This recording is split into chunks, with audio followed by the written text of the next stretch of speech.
नमस्कार दोस्तों, lead India law associates के इस वीडियो में आपका बहुत बहुत स्वागत है। दोस्तों, अगर आपके साथ पुलिस ने कोई मार पिटाई किया है और मार पिटाई से संबंधित अगर आपके पास कोई शिकायत है, मेरे से एक दर्शक ने कुछ सवाल पूछे हैं और उनके जो भी सवाल है, उनके 7 या 8 सवाल हैं, मैं उनके सवालों का जवाब इस वीडियो में दूंगा। बहुत इंटरेस्टिंग क्वेश्चन था, बहुत सही क्वेश्चन था।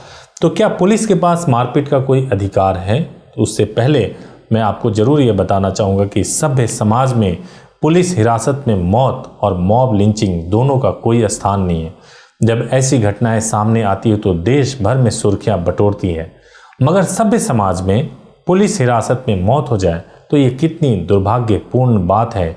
और पुलिस सड़कों पे कहीं पर भी अगर पिटाई करती है तो उसे सोचना चाहिए कि उसे एक रक्षक की भूमिका मिली हुई है, और अगर वह अपनी भूमिका से अलग जा रही है तो हो सकता है कि एक पुलिस वाले का बेटा या बेटी भी कहीं पीटा जा रहा हो और उसको बचाने वाला कोई ना हो। मगर अभी सब हमारे समाज में भी जैसे जैसे समय बीतता जा रहा है, यह भुला दिया जाता है कि ऐसी बड़ी घटनाएं घटी थी जो टेलीविज़न पे बहुत चर्चा का विषय बना था, और फिर उसी तरीके से हम पुराने ढर्रे पे चले जाते हैं। लेकिन आप सोचिए उस परिवार के बारे में जिसने अपना कोई सदस्य खो दिया हो या जिसके परिवार में इस तरह की कोई घटना घटी हो। लोग आते हैं, जाते हैं, सांत्वना देते हैं, फिर मुंह फेर लेते हैं। बहुत हुआ, कुछ दिनों तक तो चौक चौराहों पर मृतकों के स्मरण में और उसे इंसाफ दिलाने के लिए हो सकता है कैंडल मार्च भी निकाले जाएं। लेकिन कई घटनाएं तो ऐसी घटती हैं जिसके बारे में कोई चर्चा भी नहीं होती है। लोग जो है ऐसे मामलों को देखते हैं, वीडियो बनाते हैं, अलग अलग प्लेटफॉर्म पे शेयर कर देते हैं और बस वो मामला खत्म सा हो जाता है। लेकिन वो पुलिस वाला जिसने गुंडाई की, जिसने कानून को तोड़ा, उसके खिलाफ कोई कार्रवाई नहीं होती है। तो आइए मैं एक एक सवाल को लेता हूं जो पूछा है। सबसे पहले उन्होंने पूछा है कि लोग पुलिस से सुरक्षा की अपेक्षा करते हैं, लेकिन जब पुलिस हिरासत में मौत का मामला सामने आता है तो उसके अधिकारों पे सवाल उठते हैं। क्या पुलिस के पास अधिकार असीमित हैं? मैं आपको बताऊंगा कि किसी भी आरोपी को मारने का पुलिस के पास अधिकार नहीं है। कानून ने उन्हें जो अधिकार दिए हैं वह अधिकार केवल सुरक्षा देने के लिए है। वो केवल पुलिस इन्वेस्टिगेशन कर सकते हैं, किसी को मार नहीं सकते। नागरिकों के अधिकारों का संरक्षण करने के लिए उन्हें बनाया गया है। कानून किसी को भी मारपीट करने का अधिकार नहीं देता है, चाहे वह पुलिस ही क्यों ना हो। दूसरा उनका प्रश्न है कि पुलिस हिरासत में मौत का मामला सामने आया है, इसके लिए सुप्रीम कोर्ट और NHRC के क्या दिशा निर्देश हैं। देखिए, देश भर में मैं आपको जिस पुलिस हिरासत में मौत के बारे में आप बात कर रहे हैं, मैं आपको यह भी बता दूं, देश भर में समय समय पर पुलिस हिरासत में मौत के कई मामले सामने आए हैं। इसको लेकर सुप्रीम कोर्ट और राष्ट्रीय मानवाधिकार आयोग ने सभी राज्यों और केंद्र शासित प्रदेशों के लिए दिशा निर्देश जारी किए हैं। पुलिस हिरासत में मानवाधिकारों के उल्लंघन को रोकने के लिए पुलिस थानों में CCTV कैमरे लगाने का निर्देश है। इस पर पूर्णतः अमल करना जरूरी है। अगर पुलिस थानों और जेलों में CCTV कैमरे लगे होंगे तो ऐसे मामलों की सच्चाई तुरंत सामने आ जाएगी।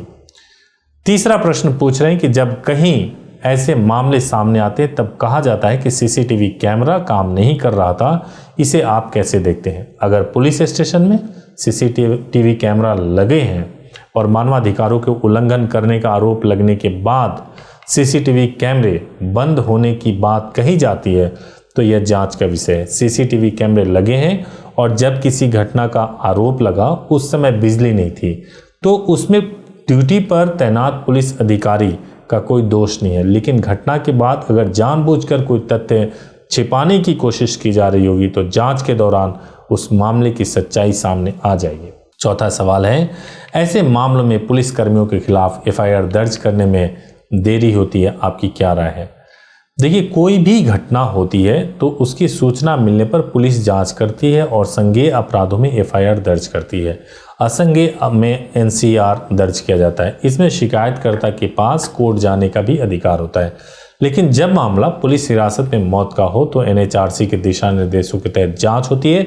ऐसे मामलों में मजिस्ट्रेट अस्पताल जाकर शव का पंचनामा करते हैं, उसकी रिपोर्ट बनाते हैं, डॉक्टरों की टीम पोस्टमार्टम रिपोर्ट तैयार करती है। इसमें किसी भी आरोपी के बचने की संभावना कम होती है। परिजन, साझीदारों का बयान आदि दर्ज करने में समय लग सकता है। किसी भी जांच अधिकारी को एक निश्चित अवधि के अंदर रिपोर्ट देना ही पड़ता है। 5वां सवाल है कि मृतक के परिजन द्वारा पुलिस पर लीपापोती के आरोप लगते हैं, इसकी जांच किस एजेंसी से करानी चाहिए? मैं आपको बताऊं कि ऐसे मामले की क्राइम ब्रांच से ही जांच करानी चाहिए। ये मामले सामान्य नहीं होते। जांच पर विभाग के बड़े अधिकारियों की नज़र होती है। जांच के लिए कुछ प्रक्रियाएं अपनाई जाती है। इसके चलते थोड़ी देरी हो सकती है। जांच कर रहे अधिकारी को अपने वरिष्ठों को तथ्यों के बारे में अवगत कराना पड़ता है। फिर जांच पूरी होने के बाद कोर्ट में चार्जशीट दायर की जाती है। उसे कोर्ट देखता है। अगर उसमें कोई गलती पाई गई तो फिर से जांच के आदेश दिए जाते हैं। कई बार मृतक के परिजन सीआईडी अथवा सीबीआई जांच की मांग करते हैं। यह सरकार पर निर्भर करता है कि सरकार उन मांगों को स्वीकार करती है या नहीं करती है। 6ठा सवाल पूछ रहे हैं कि कई बार परिजन पुलिसकर्मी पर नशे में होने का आरोप भी लगाते हैं। इस पर आपकी क्या राय है? सरकारी दफ्तर में नशे में धुत कोई कर्मचारी काम नहीं कर सकता। यह सिर्फ पुलिस वालों पर नहीं, सभी पर लागू होता है। अगर किसी भी दफ्तर में ऐसे कोई कर्मचारी अथवा अधिकारी पाए गए तो आम जनता को भी अपना फर्ज निभाते हुए उसकी शिकायत वरिष्ठ अधिकारी से करनी चाहिए। यह हर दफ्तर के मुखिया का काम है कि वह अपने मातहत काम करने वालों पर नजर रखें। पुलिस विभाग में वरिष्ठ अधिकारियों को भी थाने का औचक निरीक्षण करने से ऐसे मामलों में निगरानी होती है। उनका 7वां और आखिरी प्रश्न है कि अगर किसी को पुलिस प्रशासन से इंसाफ नहीं मिलता तो क्या करना चाहिए?